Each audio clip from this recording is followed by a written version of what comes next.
السلام عليكم ورحمة الله تعالى وبركاته، مع جديد قناة أبو بهاتي للتكييف والتبريد. سأتكلم في سلسلة عن أعطال مشكل الميكروويف، وما هي الأعطال التي ممكن أنها تحصل فيه. فأي أعطال أنك ممكن أنك تصلحها بدون أي فني، مثل الفيوزات أو قطع ممكن أنك تغيره، وفي أعطال أنه ممكن تستدعي أنه يكون فيها فني إلكترونيات أو فني صيانة للميكروويف. أول شيء أنا عندي هذا الميكروويف، كنت تكلمت عليه سابقا، عندي مشكل توقف الباور، يعني عدم اشتغال الشاشة. كما تكلمت، الشاشة الرئيسية هي هذه لا تشتغل نهائي. فسأطرح لكم المشكل وما هي الأعطال المحتملة التي ممكن إنها تكون في هذا المشكل من العطل. يعني هذا الميكرويف متوقف توقف كامل بدون أي اشتغال، رغم أنه الشاشة لا تظهر فيها أي شيء. أول شيء الاحتمال أنه يكون هو التتبع الذي يكون عن طريق الفيشة الرئيسية. كما لاحظ، الفيشة الرئيسية بعض المرات يكون هنا موجود فيوز في بعض الميكروويف، يكون فيوز، فيجب التأكد من سلامة هذا الفيوز. ثاني شيء في السلك التوصيلة نفسها اللي موصلة على الميكروويف من الفيشة إلى دخول الكهرباء. فحتى هنا احتمال انه يكون قطع على مستوى السلك، فهذا حتى هو لا يعطي الاشارة الكهرباء للميكروويف. في ثاني شيء الفيوز في المدخل يكون على هذا الشكل. انا كان حصل مشكل في هذا الميكروويف وتم تركيب سلك من اجل التست، فاحتراق هذا الفيوز يؤدي إلى عدم الاشتغال.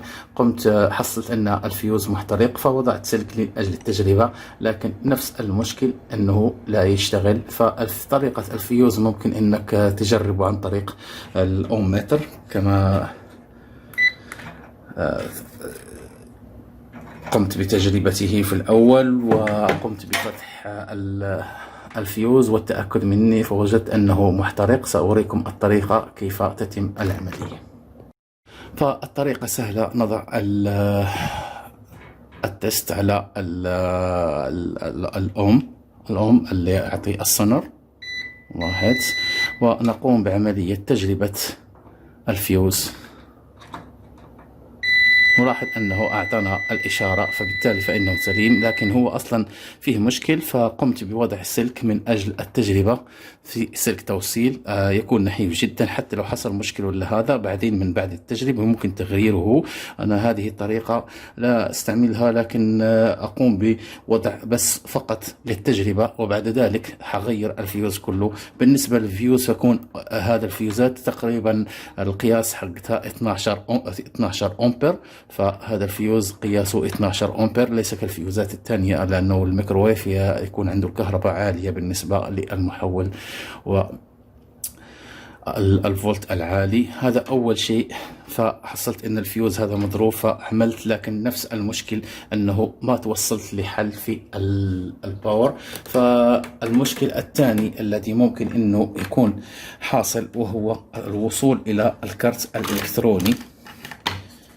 لاحظ عندي الكرت الإلكتروني، فمدخل الكرت الإلكتروني كملاحظ عندي هذا المحول، فهو الذي يقوم بتشغيل هذه البوردة. سأشرح لكم هذه البوردة وأشرح الأجزاء اللي ممكن إنها تحصل فيها العطل. تقريبا أغلبية الأعطال التي ممكن إنها تحصل على البوردة فهو المحول. هذا المحول يحترق، فدخول الكهرباء يكون على مستوى هذا الكليبس من هنا. لاحظ هذا الكليبس موجود هنا، لاحظ الأسلاك بهذا اللون الأزرق والبني، فهي موجودة هنا، ودخول الكهرباء على المحول. فملاحظ بالنسبة للمحول فعنده لديه مخرجين، دخول الكهرباء 220 فولت، وخروج الكهرباء على مخرجين اثنين، كملاحظ 16 فولت 33 و 5.47 فولت. هذا بالنسبة للكهرباء المستمرة. فبعد التجربة والتست وجدت أن في فني قبل تقريبا مغير هذا ليس مغير، لكن أنه حصل عنده كانت رطوبة على البوردة، وبالتالي أدت إلى تقريبا احتكاك. لو لاحظت هنا سأوريكم اللحام لم يتم بطريقة احترافية، وبالتالي لاحظ أن هنا تشقق، فبالتالي لا توصل الكهرباء. ملاحظ المحول يهتز، يعني عدم توصيل الكهرباء على مستوى هذا السلك. سأقوم بعملية التلحيم على هذا المستوى، وهنا سأقوم بغير، لأنه الرطوبة لو لاحظنا الرطوبة بعض المرات تحدث عازل على مستوى المحول، وبالتالي لا يعطي الكهرباء للبوردة فتتوقف. فسأقوم بعملية تلحيم جميع الأماكن التي موجودة على البوردة عليها رطوبة. لاحظ الرطوبة على هذا المكان وكل شيء. سأقوم بوضع التلحيم من جديد، وعن طريق اللحام. لاحظ هذه الكاوية المتميزة موجودة في الموقع على القناة. لو أردتم الشراء فهي كاوية جدا، فقط تحمل على المعمول، تقوم بتشعيلها فقط وتنتظر دقيقة، ونقوم بعملية تلحيم هذا المكان الموجود في الذي حصل انه تمت عملية الفك على مستوى.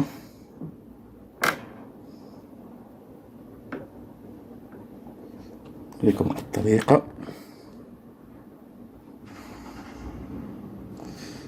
ننتظر حتى تسخن الكاوية، وسأقوم بعملية. نلاحظ الضغط بالزر هنا يتحرك معك اللحام وكل شيء على مستوى الكاوية. سننتظر حتى تسخن ويبدأ اللحام. نلاحظ حركة على مستوى أقطاب المحول، فهذا يؤدي إلى عدم اشتغال الكرت الإلكتروني والباور بالنسبة لهذا الميكروويف. فأغلبية الأعطال الشائعة هي على مستوى المحول. سنقوم بعملية الإدابة، إزالته مرة واحدة. نقوم الآن بعملية التسخين.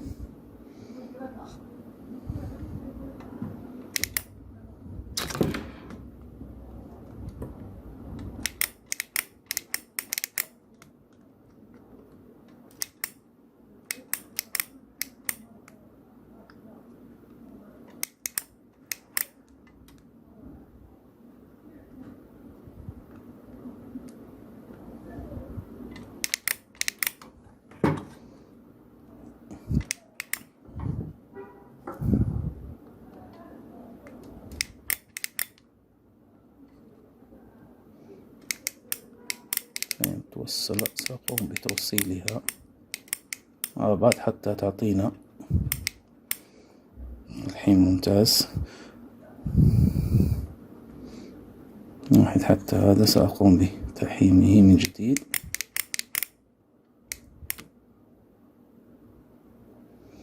الكاوية ممتازة جدا، أعجبتني لحام السرعة دون أي مشاكل. هنا مخارج الكهرباء كما ملاحظ،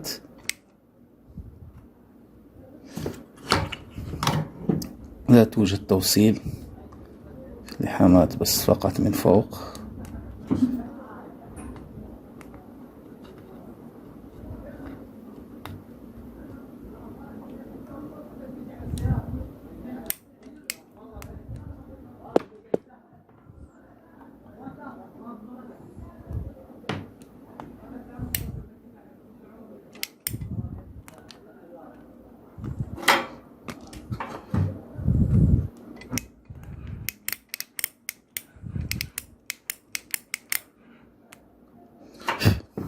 هذا سأقوم بإزالته.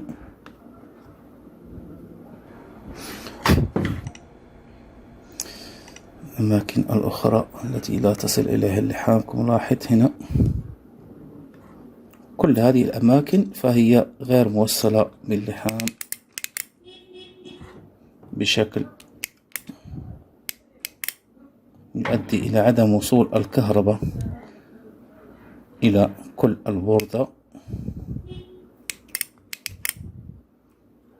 فهذا بسبب الرطوبة التي تحصل على مستوى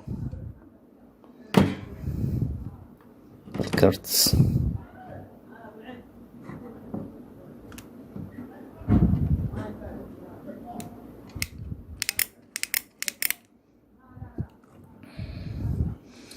راحت كل الأماكن قمت بإعادة التلحيم.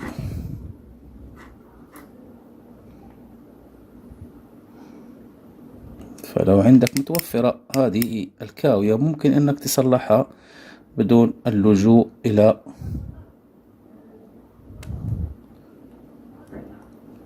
فني إلكترونيات. آسف على أصحاب التصليحات، لا يزعلوا مني.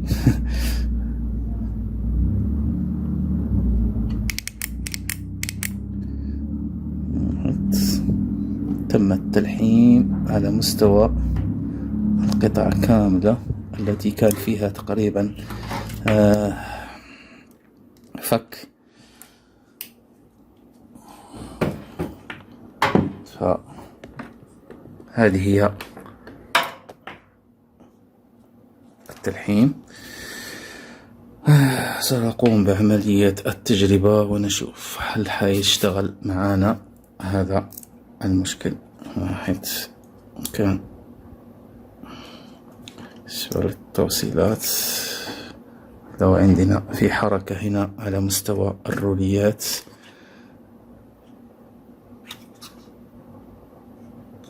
لأن التشققات تكون صغيرة جدا وبالتالي لا يعطيك إشارة. حتى هذا بالنسبة لشاشة العرض.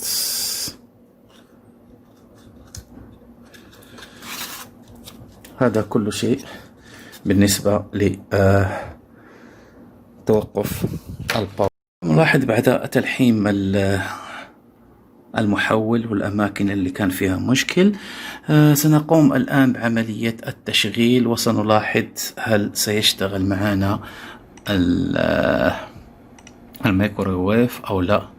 سنقوم الآن بتوصيل الكهرباء. يا بسم الله. نقوم بعملية التشغيل. سنلاحظ الشاشة، بسم الله، لاحظ الحمد لله اشتغل.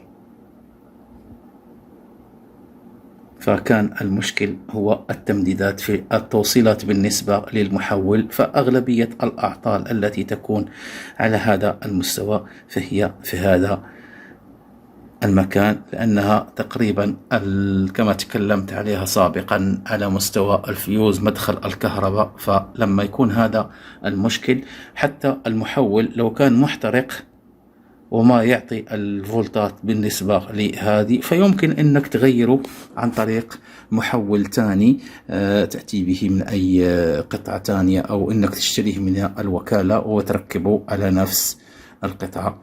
هذا كل شيء بالنسبة لمشكل توقف الباور في الميكروويف، وبالضبط هذا النوع نوع ميكروويف سوني.